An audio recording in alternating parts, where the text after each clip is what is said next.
পবিত্র হজের আনুষ্ঠানিকতা শুরু, মিনায় সমবেত বিশ্বের লাখো মুসলমান। ইরানের সঙ্গে চুক্তিতে তাড়াহুড়া না করার নির্দেশ ট্রাম্পের। এবং পাকিস্তানে সেনা সদস্যবাহী ট্রেনে আত্মঘাতী হামলায় মৃতের সংখ্যা বেড়ে 24 জন।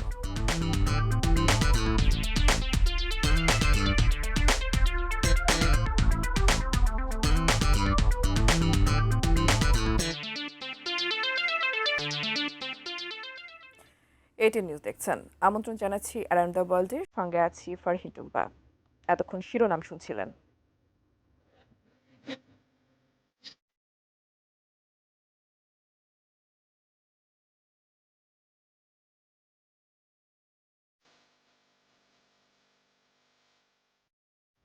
শুরুতেই পবিত্র হজের খবর।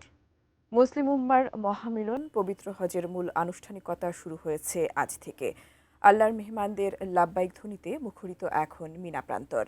সব ভেদাভেদ ভুলে সাদা ইহরাম বেঁধে আল্লাহর দরবারে হাজির হয়েছেন লাখো মুসলিম। আরও জানাচ্ছেন সঞ্জিদা সিলভিয়া।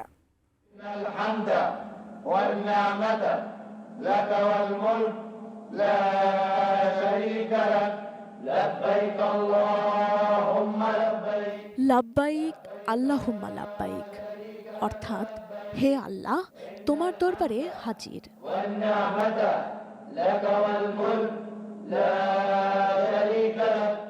এই আত্মসমর্পণের মধ্য দিয়ে মক্কার পবিত্র মসজিদুল হারাম থেকে ঐতিহাসিক মিনা প্রান্তরে সমবেত হয়েছেন মুসল্লিরা। এখানে জোহর থেকে ফজর পর্যন্ত তারা 5 ওয়াক্ত নামাজ আদায় করবেন। ইবাদত বন্দেগি, জিকির আর মহান আল্লাহর দরবারে আকুল আবেদন জানানোর মধ্য দিয়ে পার হবে এই পুণ্যময় সময়। হজের সবচেয়ে গুরুত্বপূর্ণ দিনটি আগামীকাল। মিনায় রাত্রিযাপন শেষে মুসল্লিরা রওনা হবেন ঐতিহাসিক আরাফাতের ময়দানের উদ্দেশ্যে। 9 জিলহজ এই ময়দানে অবস্থান করাই হজের গুরুত্বপূর্ণ অংশ। আরাফাতের এই মরুপ্রান্তরে পাপ মুক্তির জন্য প্রার্থনা ও তওবা করবেন তারা। সূর্যাস্ত পর্যন্ত সেখানে অবস্থান করে তারা খুতবা শুনবেন এবং মোনাজাত করবেন। এ বছর হজের খুতবা দেবেন মসজিদে নববীর প্রধান ইমাম ও খতিব শাইখ আলী বিন আব্দুল রহমান আল হুদাইফি।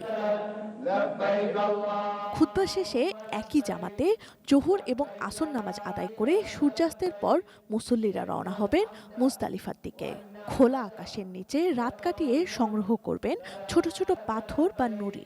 এরপর 10 জিলহজ মিনায় ফিরে শয়তানকে পাথর নিক্ষেপ, কোরবানি এবং মাথা মুন্ডনের মধ্য দিয়ে সম্পন্ন হবে হজের মূল ধাপগুলো। বিদায়ী তাওয়াফের মধ্য দিয়ে হাজিরা শেষ করবেন হজের আনুষ্ঠানিকতা। হাজিদের নিরাপত্তা ও স্বাচ্ছন্দ্য নিশ্চিতে মিনা জুড়ে আধুনিক সব ব্যবস্থা রেখেছে সৌদি কর্তৃপক্ষ। তীব্র গরমে স্বাস্থ্য ঝুঁকি এড়াতে মিনা ও আরাফাতে ঠান্ডা পানির কুয়াশা এবং বিশেষায়িত মেডিকেল ক্যাম্প স্থাপন করা হয়েছে।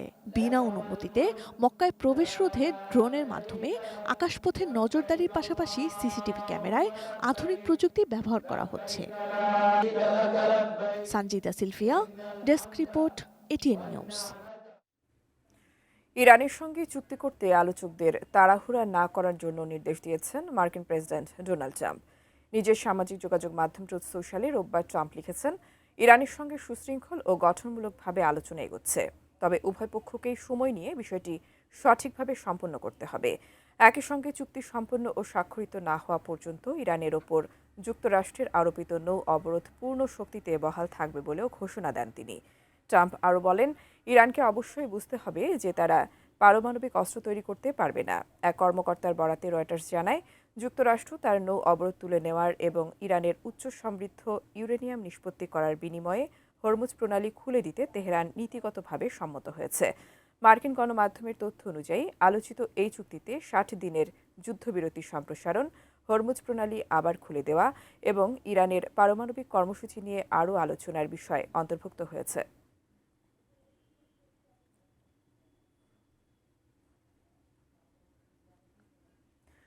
ইরানের সঙ্গে আজ একটি শক্তিশালী চুক্তি হতে পারে বলে জানিয়েছেন মার্কিন পররাষ্ট্রমন্ত্রী মার্কো রুবিও। একই সঙ্গে আলোচনা ব্যর্থ হলে যুক্তরাষ্ট্র অন্য পথ খুঁজবে বলেও তিনি হুঁশিয়ারি দেন। ভারতের রাজধানী দিল্লিতে আজ সাংবাদিকদের রুবিও বলেন, আলোচনা এখনও চলছে। যুক্তরাষ্ট্র হয় ইরানের সঙ্গে ভালো একটি চুক্তিতে আসবে, নয়তো দেশটির সঙ্গে অন্য কোনো উপায়ে কাজ করবে। তবে বিকল্প খোঁজার আগে যুক্তরাষ্ট্র কূটনীতিকে সফল হওয়ার সব সুযোগ দেবে বলে তিনি জানান। রুবিও আরও বলেন, হরমুজ প্রণালী উন্মুক্ত করার এবং পারমাণবিক বিষয়ে একটি অত্যন্ত বাস্তব, গুরুত্বপূর্ণ ও সময় সীমিত আলোচনায় প্রবেশের সক্ষমতার দিক থেকে বেশ জোরালো প্রস্তাব দিয়েছে ওয়াশিংটন। এদিকে ইরানের সংসদের মুখপাত্র ইব্রাহিম রেজাই বলেন, সামরিক সংঘাতের সময় ইরানের কৌশল ছিল চোখের বদলে চোখ এবং কূটনৈতিক সংঘাতে সেটি হলো কাজের বদলে কাজ। ইরান চাপ বা হুমকির কাছে নতি স্বীকার করবে না এবং যুক্তরাষ্ট্র যদি একটি চুক্তি চায় তবে তাদের আলোচনা করা উচিত বলেও তিনি মন্তব্য করেন।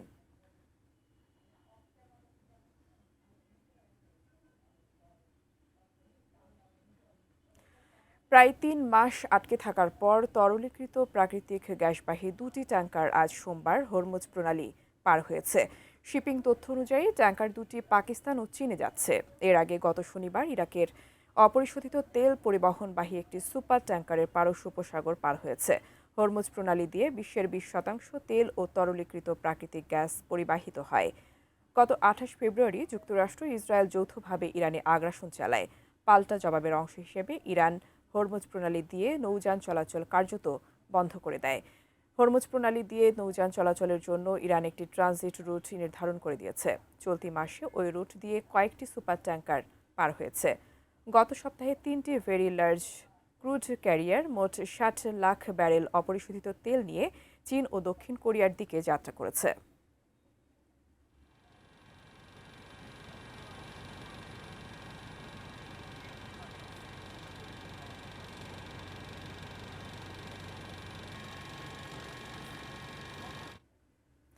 আন্তর্জাতিক বাজারে তেলের দাম কমলেও ভারতে দাম বেড়েই চলেছে। চলতি মাসেই 10 দিনে দেশটিতে চতুর্থবারের মতো জ্বালানি তেলের মূল্যবৃদ্ধি হলো। ইরানের সঙ্গে যুক্তরাষ্ট্রের একটি চুক্তি হওয়ার আশায় বিশ্ববাজারে তেলের দাম কমেছে। আজ সকালে বেঞ্চমার্ক ব্রেন্ট ক্রুড তেলের দাম 5.5% কমে $97.90 নেমে আসে। যুক্তরাষ্ট্রে লেনদেন হওয়া অপরিশোধিত তেল 5.8% কমে দাঁড়িয়েছে $90.99। অন্যদিকে ভারতের রাজধানী দিল্লিতে আজ থেকে প্রতি লিটার পেট্রোল কিনতে গ্রাহকদের গুনতে হচ্ছে 102.12 রুপি। একই সঙ্গে প্রতি লিটার ডিজেলের দাম বেড়ে দাঁড়িয়েছে 95.20 রুপিতে। এর আগে গত শনিবারও পেট্রোলের দাম 87 পয়সা এবং ডিজেলের দাম 91 পয়সা বাড়ানো হয়েছিল। এর সঙ্গে সিএনজির দামও প্রতি কেজিতে 1 রুপি বাড়িয়ে 81.9 রুপি করা হয়।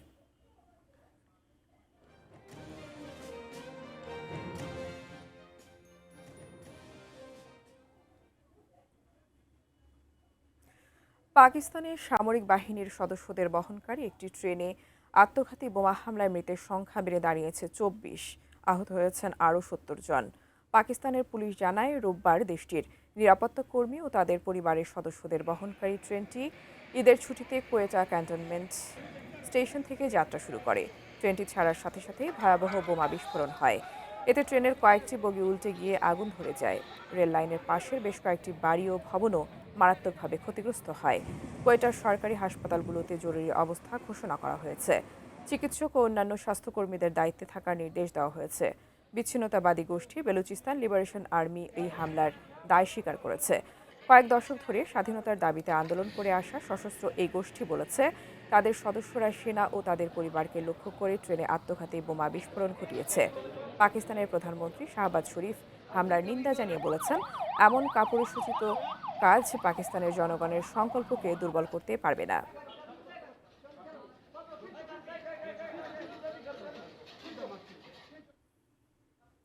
অ্যারাউন্ড দ্য ওয়ার্ল্ডের এ পর্যায়ে বিরতি নিচ্ছি, এরপর আরও যা থাকছে।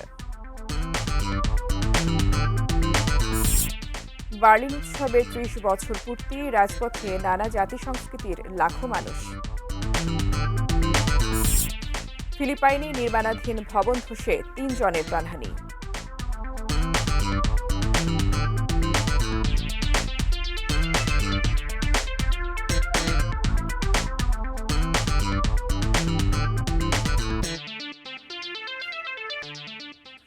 বিরতির পর আবারও স্বাগত।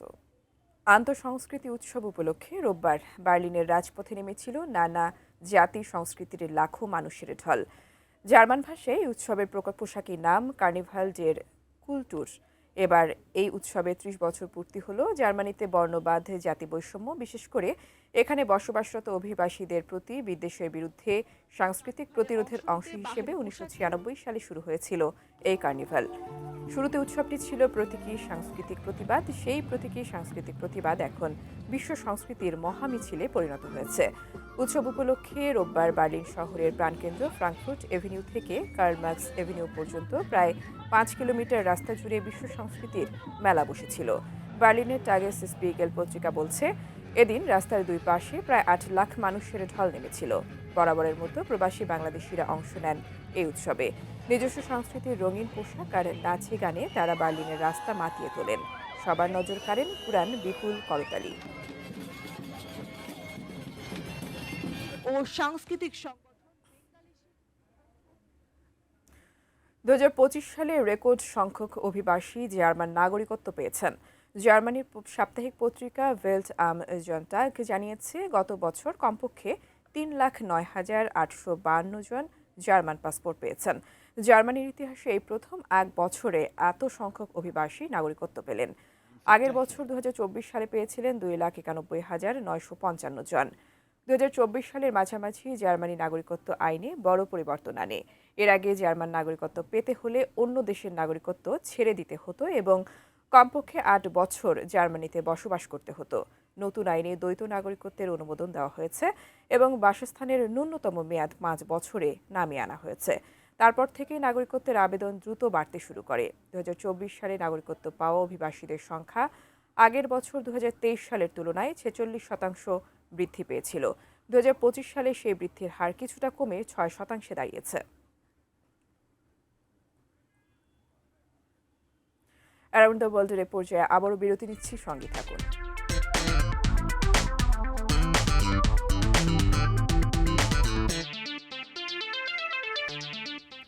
বিরতির পর আবারও স্বাগত। ফিলিপাইনে একটি নির্মাণাধীন ভবন ধসে ৩ জনের প্রাণহানি ঘটেছে। দুর্ঘটনায় এখনও নিখোঁজ রয়েছেন অন্তত ১৭ জন। সোমবার দেশটির কর্মকর্তারা জানান, ফিলিপাইনের রাজধানী ম্যানিলার উত্তরে অবস্থিত অ্যাঞ্জেলিস শহরে রোববার রাতে ভবনটি ধসে পড়ে। এরপর রাতভর উদ্ধার অভিযান চালানো হয়। আঞ্চলিক ফায়ার প্রোটেকশন ব্যুরোর তথ্য কর্মকর্তা মারিয়া লিয়া সাজিলি জানান, উদ্ধার করা ব্যক্তিদের একজনকে জীবিত অবস্থায় পাওয়া গিয়েছিল, তবে হাসপাতালে নেওয়ার পর তিনি মারা যান। অন্যজন ধ্বংসস্তূপের নিচে আটকা থাকা অবস্থায় হৃদরোগে আক্রান্ত হয়ে মারা যান। পরে ধ্বংসস্তূপের নিচে চাপা পড়া আরও একজনের মৃতদেহ উদ্ধার করা হয়। নিহতদের মধ্যে ৬৫ বছর বয়সী এক মালয়েশীয় নাগরিকও রয়েছেন। নিখোঁজদের বেশিরভাগই নির্মাণ শ্রমিক। তিনি আরও জানান, ভবনটি কেন ধসে পড়েছে তা খতিয়ে দেখতে তদন্ত শুরু হয়েছে। কর্মকর্তারা জানিয়েছেন, তাপ সংবেদনশীল স্ক্যানে ধ্বংসস্তূপের নিচে শ্বাস প্রশ্বাস ও হৃদস্পন্দনের লক্ষণ পাওয়া গেছে। তাই সেখানে আরও মানুষ আটকে থাকতে পারে বলে আশঙ্কা করা হচ্ছে। এদিকে নিখোঁজ ব্যক্তিদের পরিবারের সদস্যরা উদ্ধার তৎপরতায় ধীরগতির অভিযোগ করেছেন।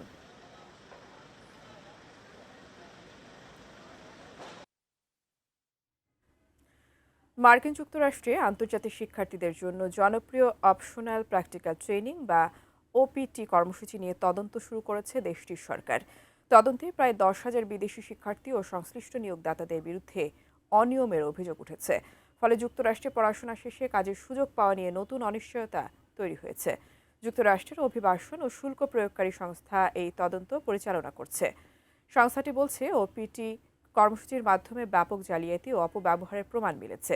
মার্কিন যুক্তরাষ্ট্রে F1 ভিসায় আন্তর্জাতিক শিক্ষার্থীদের একটি বিশেষ সুবিধা হল অপশনাল প্র্যাকটিক্যাল ট্রেনিং বা ওপিটি কর্মসূচি। এর মাধ্যমে শিক্ষার্থীরা তাদের মেজর বা পড়াশোনার সঙ্গে সম্পর্কিত কাজে ১২ থেকে ৩৬ মাস পর্যন্ত বৈধভাবে কাজ করার সুযোগ পান। বিশেষ করে বিজ্ঞান, প্রযুক্তি, প্রকৌশল ও গণিত বিষয়ে পড়া শিক্ষার্থীদের জন্য চাকরি এবং H1B ভিসার পথে গুরুত্বপূর্ণ ধাপ হিসেবে বিবেচিত হয়।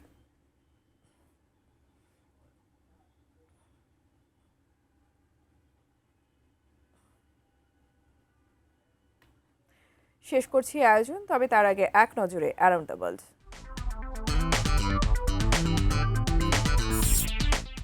পবিত্র হজের আনুষ্ঠানিকতা শুরু, মিনায় সমবেত বিশ্বের লাখো মুসলমান।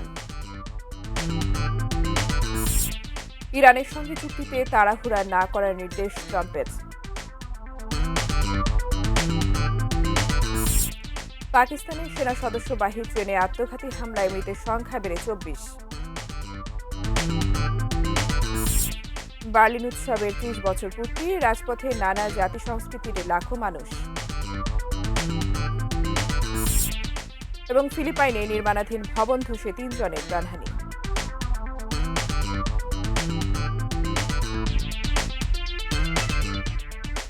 এই ছিল অ্যারাউন্ড দ্য ওয়ার্ল্ড। সঙ্গে থাকার জন্য ধন্যবাদ সবাইকে।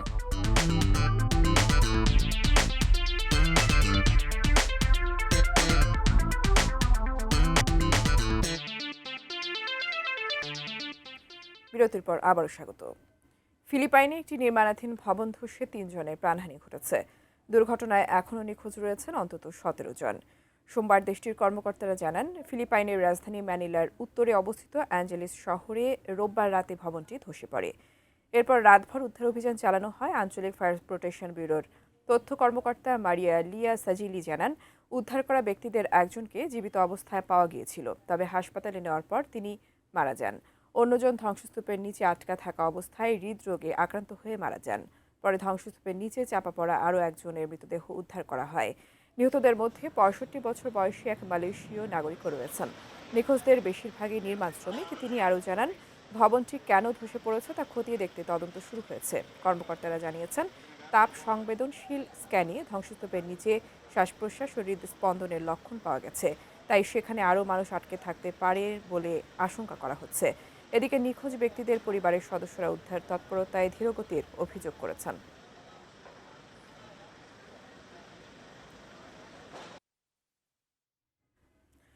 মার্কিন যুক্তরাষ্ট্রে আন্তর্জাতিক শিক্ষার্থীদের জন্য জনপ্রিয় অপশনাল প্র্যাকটিক্যাল ট্রেনিং বা ওপিটি কর্মসূচি নিয়ে তদন্ত শুরু করেছে দেশটির সরকার। তদন্তে প্রায় ১০,০০০ বিদেশি শিক্ষার্থী ও সংশ্লিষ্ট নিয়োগদাতাদের বিরুদ্ধে অনিয়মের অভিযোগ উঠেছে। ফলে যুক্তরাষ্ট্রে পড়াশোনা শেষে কাজের সুযোগ পাওয়া নিয়ে নতুন অনিশ্চয়তা তৈরি হয়েছে।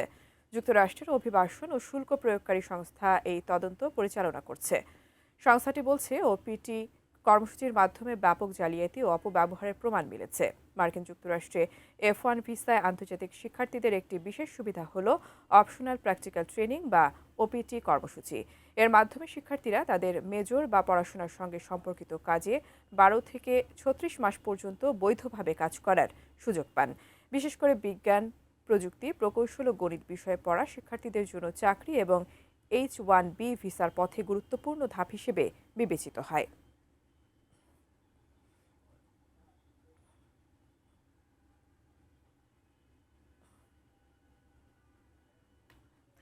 শেষ করছি আয়োজন, তবে তার আগে এক নজরে অ্যারাউন্ড দ্য ওয়ার্ল্ড।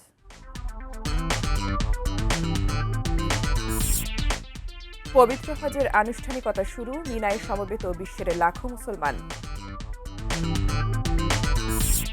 ইরানের সঙ্গে চুক্তিতে তাড়াহুড়া না করার নির্দেশ ট্রাম্পের। পাকিস্তানের সেনা সদস্যবাহী ট্রেনে আত্মঘাতী হামলায় মৃতের সংখ্যা বেড়ে ২৪। বার্লিন উৎসবের ৩০ বছর পূর্তি, রাজপথে নানা জাতি সংস্কৃতির লাখো মানুষ। এবং ফিলিপাইনে নির্মাণাধীন ভবন ধসে ৩ জনের প্রাণহানি।